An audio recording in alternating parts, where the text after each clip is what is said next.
Good evening, ladies and gentlemen. Again, thank you as always for being here. This evening we're reporting to you that we have 2 additional deaths as a result of Covid-19, both in respective males in the east of the country, and I want to take this opportunity to extend our condolences to the families and friends of the individuals involved.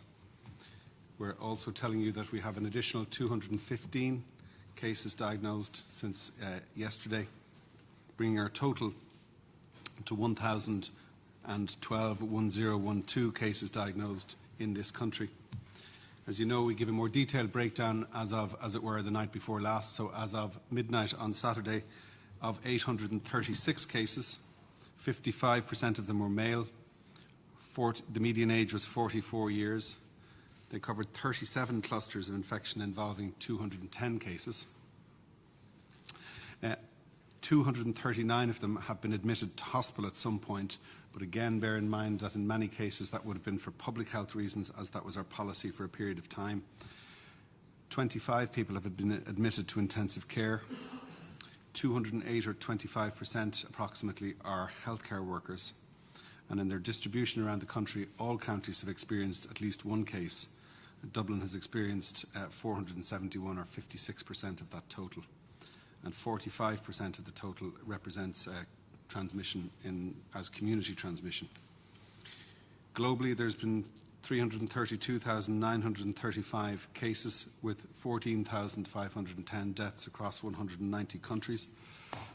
Italy now reports 59,138 cases, Spain 28,572, Germany 24,774, France 15,821, and the United Kingdom 6,650.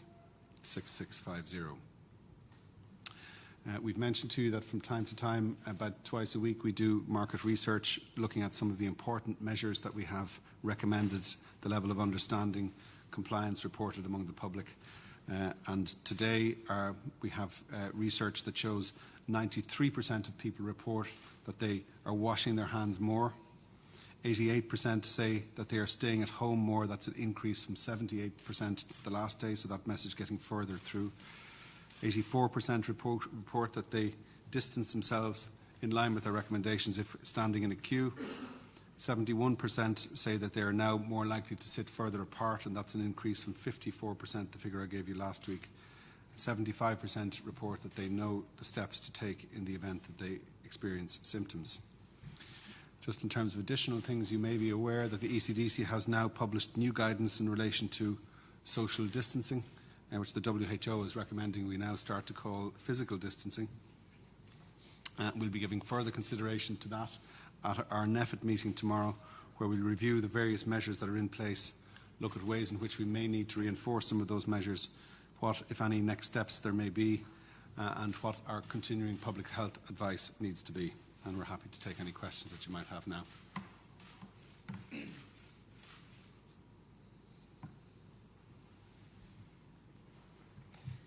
Tony, just the Fianna Fáil leader Micheál Martin was calling today for more specific details of where cases are. He actually wants towns named where there are particular clusters, so people will know if it's on their doorstep and maybe will take it more seriously. I know you're giving county by county. Will you give town by town? At the moment, we'll continue to report on a county by county basis. The measures that are recommended for the public are exactly the same. The measures for healthcare workers are clear. The measures in respect of nursing homes, hospitals, where some of these clusters may be focused, are also clear in terms of people not visiting. We've made that clear. The infection prevention and control guidance is also clear, and the contact tracing arrangements that we have in place, which are the means to which we identify some of those clusters, will identify the measures that need to be taken by the individuals who are part of those clusters. So we think that for the people who need to let's say, focus on their behaviour, to change their behaviour as a result of this, they have the information that we require. So we're not at this moment intending on giving further detail in relation to specific clusters around specific locations. And just on you mentioned there possibly some changes, not calling it social distancing, calling it physical distancing. After what we saw, particularly yesterday with beaches and parks packed, do you have any regrets about the message that has been put out around social distancing? Do you think it was too soft? Would you have done anything differently given what we saw yesterday? I think from the beginning we've emphasised the importance of personal responsibility. We've also made measures that are focused on specific settings like schools, like mass gatherings, and obviously pubs and clubs where we've gone beyond that, if you like, and mandated certain things to happen. We think it's the right package of measures. We didn't set out to have every single person comply with every single measure all of the time. I think I've been clear since the beginning. We're looking for most of the people to do most of the things most of the time. We think that will influence the progression of this disease in the way that we're hoping through the population, and we keep that under review. As I've said, it's too early to make an evaluation of whether measures that have been introduced about 10 days ago, which is less than one incubation period, have had the kind of impact that we're looking for. But we're considering all of this again at our NEFIT meeting tomorrow. If we think additional measures are needed, either to reinforce the measures that are already in place or to identify or recommend any further measures, then we'll identify those and we'll make the necessary recommendations to government, and we won't hesitate in relation to that. And just to remind you, over the course of the weekend, where we did have some concerns, for example, in relation to reports around public houses continuing to provide services to people, we indicated that we were, if any such premises were identified, the Minister would be advised and he would use his powers, the new powers that were signed into law by the President in the last number of days, to effect closure of some of those premises. We also asked for the assistance of the Gardaí in respect of helping to reinforce some of those measures around social distancing. We are aware of the reports of what you've highlighted, and all that will be part of our consideration of the measures that we arrive at tomorrow, Shane. And just briefly, Tony, are you disappointed in what people did yesterday? We're very pleased with the response of the Irish public, that for the great majority of circumstances and with considerable forbearance and understanding, the public has been with us in implementing the social distancing measures that we have mandated. And that doesn't mean that we don't identify from time to time the need to reinforce that measure, the need to think those measures, and the need to think of additional things that will help to get that message across further. These are very significant, as we've said from the beginning, economic and social, educational measures in terms of their disruption, in terms of their impact on people in their everyday lives. And we think that the general public has been very responsible for the most part in terms of how those have been implemented. But we're not saying that there is in every situation that we're satisfied with everything we've seen, and that's why I identified some of those measures in relation to pubs and so on that we've recommended. Tony, given that one of the key messages both yourself and the government have been given is that in an ideal world, harmonising the approaches on both sides of the border, given what Arlene Foster and Michelle O'Neill have been saying about the need for more enforced social distancing or physical distancing, as they say now, and also a question of when, rather than if there is a lockdown in this country, will you be monitoring their approach and taking lessons from what they do over the coming 24 hours or so? So we continue to work very closely with our colleagues in Northern Ireland. Our engagements with them are daily, over weekends, and sometimes multiple times a day. There is a considerable harmony between us in terms of both our evaluation of the disease and its progression across the island. We need to think about the disease as a disease in island terms, because that's epidemiologically the truth of the situation. The disease does not recognise any border on the physical entity of the island. And we need to work together to try to ensure that the measures that we deploy are as coherent and consistent as they can be. And we're converging in terms of our ongoing approaches to that. Some of the measures that they have indicated they're giving further consideration to in Northern Ireland are among the measures that we'll also give consideration to on an ongoing basis. As I say, we have our NEFIT meeting tomorrow, and the full range of potential measures that could be deployed will be all part of our consideration, just as they have been since the beginning. So you'll be considering, it's on the table for tomorrow, potential enforcement of this lockdown, if you want to use that term? So there's a whole variety of measures that are available to populations at any point in time, and we never rule in or rule out those that we'll consider. So the fact that we're considering things and we consider them on an ongoing basis is not the same as saying we're going to do something. So we'll give further consideration to that. We'll do it in proportion to what we think is necessary for measures in terms of the actions that we want the public to take. And we'll do it in proportion to what we see in terms of the disease and its progression through the population. It's March 23rd now. A lot of people in schools across the country in particular will be waiting to see what your guidance is on that. Will you be making that decision on whether to extend that at tomorrow's meeting? So we'll be giving consideration to that because, as you know, our NEFIT meeting is a weekly meeting. We have had meetings in between times where necessary, when things happen that require us to address a particular issue that might arise. But there is no planned meeting at the moment after tomorrow's meeting and before the 29th. So we will be making clear what the situation is after the meeting tomorrow. And just in relation to the two confirmed deaths today, is there any underlying conditions or anything of note in those particular cases? In respect of those two, we haven't been informed that there is an underlying condition. Dr. Hoolan, can I just check with you? I think in your opening points there, you would have said, I think, did you say that 215 new cases? I know your statement says 219 new confirmed cases. I'm just wondering really which of those it is. So it's 219. If I made an error, it's a slip of my own tongue, for which I apologise. That's fine. And thank you for giving me the opportunity to correct it. Can I ask you something, because I get a lot of queries from people. When do you think you're going to be able to give us information about how many people have recovered, and also maybe more detail about their clinical journey? So we're in the process of working with the HSE and a number of other organisations to enhance the detailed reporting and gathering of information about cases in hospital settings, community settings and other settings. We expect to be making considerable progress on that in the next 24 or 48 hours, and that will give us a capacity to give exactly that kind of information that you're talking about, and we should be in a position to give updates on that then each week. In other words, the number of people who have recovered. Hi there, Ciara Phelan, Irish Mayor. Tony, can I chat to you a little bit about the backlog and the testing? 40,000 people waiting for tests. There's a lot of commentary online, and I suppose people are a little bit frustrated that they have to wait. Can you explain what the plan is about getting rid of this backlog, clearing it up? So again, that's something we'll be giving further consideration to at our NEFIT meeting tomorrow. Let me just take the opportunity to emphasise for people the important measure in terms of public health management in prevention of spread is that people self-isolate. So if somebody has symptoms, our advice is to self-isolate. If somebody has a GP recommend for them to have a test, and that test isn't happening as quickly as we would like or as quickly as they would like, our recommendation is that people would consider themselves to have this disease until such time as they have the test that tells them otherwise, and self-isolate, and the members of their household who are their close contacts to also self-isolate for that period of time. That will interrupt the transmission. That's the important action.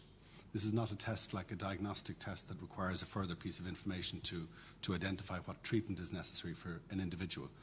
The important action that we are recommending for people with symptoms is that they self-isolate, and that will continue to be the case. And if they have to wait, as I say, a little longer than we would like for a test, it does not stop them sticking to the recommendation to self-isolate. Just 2 points on that. Can I just ask you, Minister Harris said this morning that it might be the case that they're going to prioritise testing for certain groups of people, such as healthcare workers.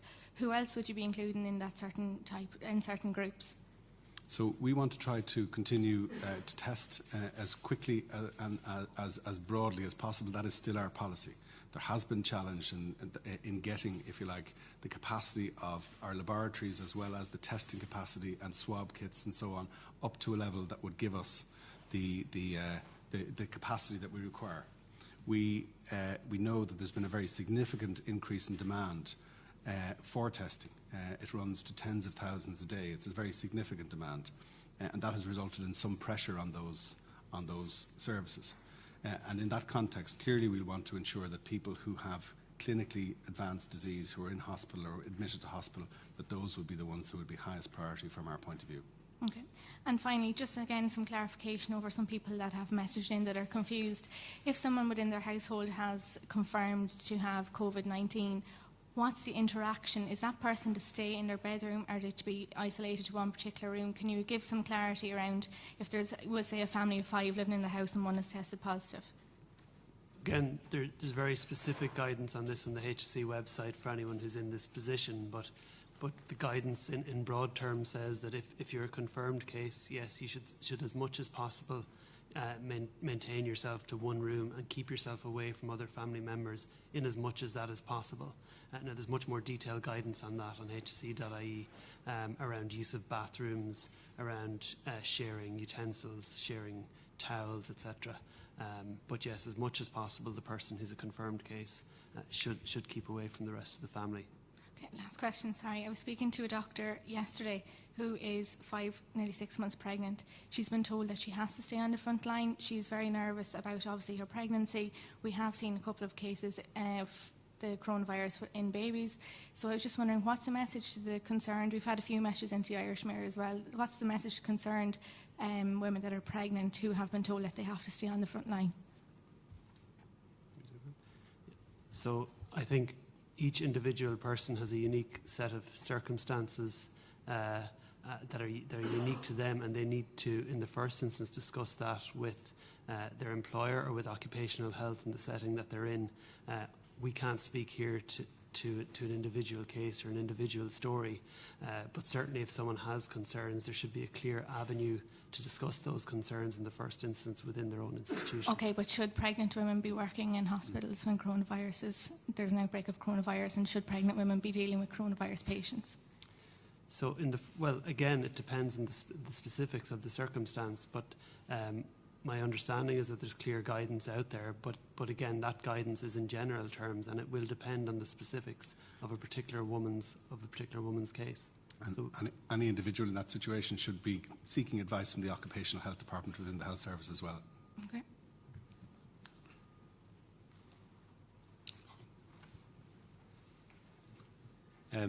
Sorry, Tony, can you just clarify your earlier remark just about the testing? You mentioned tens of thousands. Were you saying that tens of thousands of people are applying every day for a test? So the estimate of the HSE, the figures they give us is, it's a very significant number, Paul, and of people who seek tests. Yeah. Seems completely impractical to be able to get through all those for various reasons that we know about. I think there's a good chance that there's a lot of, as it were, worried well among that. We have measures of background incidence of infection in the population through, I'm sure you're familiar with the Sentinel surveillance system, and that the figures arriving from that at the moment give us a very different picture of the likely rate of infection in the population. We think that the practice, if you like, as a result of the changes in the case definition led to a very significant increase in the number of people seeking testing, not all of whom necessarily had symptoms or symptoms of the kind that we're seeking to identify. And we think, but we don't know, we think that number, that demand might drop over the next period of time, even if the disease in the population is advancing. So what we need to do is consider all of this tomorrow at the NEFIT, which we're doing, consider what our recommendations need to be on an ongoing basis in relation to public health advice, continue to get the message out to individuals about the importance of self-isolation in the first instance rather than testing as the key measure, and then get to test people as quickly as possible. The average waiting time for a test is longer than we would like, and that's as a result of some of the constraints in terms of supply through procurement of swabs and things of that nature, as well as the capacity of the testing and the sampling centres, which the HSE has been establishing very quickly over the course of the last fortnight. But we're on our way to a substantial increase in testing capacity, which will free up the number of tests that we can do and will allow us to reduce significantly the turnaround times for the tests that are being done. And in terms of the processing of those tests, what's the waiting list for that? What's the backlog for that? Sorry. So in terms of the number of, when you say people who've had processing, tests carried out, but they need to be processed. I don't have that figure, Paul. What we'll do, and we Is it intend, significant? if there's a wait longer than the period of time, we'd like to see a test turned around within a very short period of time of the test being done, so an individual can have the answer to that particular test. If we're asking somebody to stay at home in self-isolation and they don't have coronavirus, and we won't know that until they have a test result, then they're waiting in self-isolation, I won't say unnecessarily. If they don't have symptoms, they're left at home for 14 days with a test that could have been negative and released them from waiting after 2 or 3 days. That's what we'd like to see. But we're not in a position to say that we can do that in every case at the moment. And so any wait longer than that, we would say, is significant. And we're on our way to increasing that capacity substantially. We've spoken to you before about the laboratories, the number of them that are increased. We know that the Virus Reference Laboratory and others are negotiating and engaging with the private sector capacity to try to ramp up that capacity over the course of the next coming weeks. How long, when you take a swab, how long does the virus stay alive on the swab? And have samples expired? Have any samples expired due to delays in that I part? can't honestly say that hasn't happened. I can't honestly say that hasn't happened. What we will do, and I think we've said this to you last week. Clear. Has it happened then? I don't know if that has happened or not, and I don't have the technical knowledge to answer the question from a virological point of view. What I was going to say to you is that we said to you last week that we'll give a more detailed briefing in relation to the virological components of all of this at a weekly briefing once a week, which will be tomorrow evening. So Killian will be with us tomorrow evening. I'll be in a position to get into the detail of virological questions, the numbers of samples, the waiting times for samples, and so on. And we'll give you that data. But surely be aware if any samples have to be retaken. So the question of, I bring you back, Paul, to the point that I'm making around self-isolation. It may not be the case that a sample has to be retaken. If the key public health measure is followed, that's the important measure from a transmission point of view. If individuals follow our advice, when they have symptoms, to stay at home, to contact their GP, to await instruction from there. If a test is necessary, a GP will arrange for that test. And even if we're not in a position, as we're not now, to do the test as quickly as we would like, the advice still remains the same for that individual to stay at home. And if the individual complies with that advice and the test expires after a period of time in the way that you're describing, it will not change the recommendation to that particular individual to self-isolate and the recommendation that I'm making in relation to contacts, household contacts of that individual to stay self-isolated on the basis that this may be coronavirus. Okay, just a quick question about the fourth death. Last night, the press release reported that, and you expressed his condolence to the person who died yesterday. Yet in the analysis given on the press release last night, which only went up to Friday, 4 deaths were included. I'm confused. Do you follow? And I asked for clarification from the department today. I didn't get a replying email, so that's why I'm asking it here. So in yesterday's press release, a 4th death was reported, and you expressed condolences to the person who died today. It said, yet in the analysis, which was only current up to Friday, that listed 4 deaths. Maybe we can sort this out later, but I did put in a query and I didn't get a reply. So okay, yeah. And sorry, just one. So the death that occurred yesterday, that we expressed condolences in relation to, and that we identified yesterday, was one that occurred yesterday. Yes. Okay. And have any of the deaths that have occurred so far been of healthcare workers? Not to my knowledge. Okay. And sorry, just one final point. You know, John Hopkins do a lot of work around the graphics and so on. They're listing 5 recovered patients in Ireland. Is that from information you provided, or are they just doing some modeling? So we don't provide information to Johns Hopkins in relation to that. We will be reporting in the way that I've already said, in relation to detailed breakdown on recovered patients when we have the system established that we're seeking to put in place with the HSE, with the support of the CSO and the Ordnance Survey Ireland. Okay, sorry, just one very quick question. There's a little bit of confusion. When the results come back from the test, do they go to the patient or to the GP? Has there been some change in that system? If a clinician orders a test for a patient, the test goes back to the clinician. Tony, hi, Daniel McConnell here from the Irish Examiner. Can I just get some more information? Your press release talks about 37 clusters. What are you defining as a cluster, and are there any current themes throughout those clusters? So a cluster, obviously, it of itself implies something very significant, but a cluster can be any more than two linked cases. And so we know from the figures tonight that on average, the size of clusters is 5 to 6 people per cluster on average. Okay. Beyond that, we don't have more information on that at the moment. But again, as Tony said earlier, we do hope to provide much more detailed information as our information system around this ramps up over the next 48 to 72 hours. Tony, ahead of your meeting tomorrow, I mean, are you bringing a set of proposals and recommendations to that meeting? Because obviously the political leaders today have called for clarity and transparency and about, I suppose, giving as much detail to the public as early as possible. Can you tonight give us, I suppose, your list of recommendations as to what you're likely to bring to that meeting tomorrow? No. I mean, all of the potential measures, they're for the most part identified in the action plan, not in terms of all the specifics, the action plan that was approved by government. So the full gamut, if you like, of possible measures are under our consideration constantly. Which ones we decide are necessary to advise, to implement or to adopt will be identified at the meeting tomorrow, if indeed we do. Okay. But as I said, one of the things we'll be doing is looking at our current measures and how well we think they're working, asking whether we need to do anything to reinforce the implementation of those existing measures, and then maybe whether further measures need to be taken. But that will be very much on the basis of, 1, how we evaluate the impact of the measures that have already been deployed, and 2, what evidence and data we have available to us tomorrow around the disease and its progression and the nature of the cases that we've experienced. The Taoiseach this morning said very clearly they're going to rely on your recommendation, your group's recommendation, and Mary Lou MacDonald this afternoon called for, I suppose, a shutdown of all non-essential businesses. Is that something you're likely to consider as part of that? So is that part of that suite of your So the question of, let's say, non-essential activities within the population, whether those are social, whether those are business, whether those are workplace, or any other form, that's always part of the menu. It's always part of the menu. But I'm not in any sense giving you any indication that that's what's going to happen tomorrow. We're going to consider that specific one tomorrow over and above any. That's been on our agenda from the beginning. And from the long list of potential measures that we could take, we've chosen the set that were recommended to government 10 days ago or so that have been implemented. And if we need to do more, we'll make those recommendations, and that may or may not be among them. Okay, and just to pick up on your Richard's questions earlier, can we just get clarity? You will make a decision in relation to schools tomorrow. Is that I'm right on that, are you? No, I know. Richard's question I understood to relate to the 29th of March.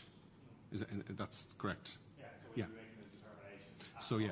So what I was saying is that we need to say something about the 29th of March because we don't have another planned meeting after tomorrow before the 29th of March. Okay. So to give people an indication. But I wouldn't be in any sense giving people any indication that by the 29th of March we see things changing. Okay. And I think most people understand that. Okay. You have that now famous curve behind you. Whereabouts on that graph are we now? Because obviously people are wondering to see whereabouts in this process we are. Are we 20% into it, 30%, 40%, or is it impossible to? Am I allowed to stand for a second and point? It might be the easiest. I think we're somewhere over here. Okay. We're at an early stage in relation to this infection. The number of cases each day is small. Yeah. Relatively speaking, relative to what we might experience as the wave progresses. And do we have any indication as to when that surge, as the Taoiseach has described, will hit? So that's one of the questions we're looking at our modelling data to help us to answer. Okay. So we're not going to give you a precise answer in relation to that. There has been precision provided on those kinds of questions in other countries, but in fact, those assessments are fraught with assumptions. One of the implications, if you look at the curve, is that if the measures that we have in place have the effect, or further measures that we might recommend have the effect of flattening the wave and stretching it, by definition, the measures last for longer. Okay, thank you. Yeah. Hi Tony, Ronan Duffy here from the Journal Body. I see in Scotland today that Nicola Sturgeon has said she hopes that building sites would close. I'm just wondering, has there been any specific communication with the Construction Industry Federation about social distancing and sites, and if perhaps enforcement is needed if that isn't happening? So we haven't had specific engagement with the Construction Industry Federation around that particular point. As I've said before, our recommendations are made to the general public. They're made for general application in terms of workplaces, and we recognise that the environments that different workplaces provide, in some cases facilitate working from home, in some cases facilitate video conferencing and teleconferencing arrangements and so on. And when you think about places like the construction sector, it's a very different environment, and potentially some workplaces are quite different and can be more challenging for individuals who work in those workplaces to practice and fully observe our recommendations in terms of social distancing. But for now, our recommendations are for the public, for workplaces in general, and for workplaces as well as other settings to consider for themselves how they implement our recommendations around the 2-metre distancing. And we see, and a lot of evidence anecdotally of this, of quite an amount of innovation in how people are seeking to change the way in which they operate, change the business models that they have, change the way in which they engage in order to facilitate the implementation of these. But in terms of the construction sector specifically, we haven't had specific engagement. We haven't made the call that Nicola Sturgeon has made. Just a specific question about the numbers of ICU beds. I'm wondering if there are numbers that were in the Irish health system prior to what you consider the start of the virus outbreak, and what you'd expect to have in place at the end of the month, ICU beds. At the end of the month? So I know the HSE is going through a number of processes to increase its capacity by way of the number of beds, to increase its surge plans to be able to convert other settings in hospitals into ICU bed facilities in the event that those are necessary, to engage with the private sector and private hospitals in particular to also expand their capacity. The number before this began would have been something in the early 200s in terms of beds at a national level. We would see that increasing very significantly over the time period, and by the end of the month that would be significantly greater. Okay, but no, actual... could just have one question. It's in relation to access to GP appointments. One specific concern I saw raised was in relation to women in crisis pregnancy situations who may have difficulty securing medical abortions with their GP appointments. Is there perhaps any specific way in place for women to get this treatment they need outside a GP setting? Has there been any kind of discussion on that? So, as you know, those services at the moment are provided for under the legislation that was commenced at the beginning of last year.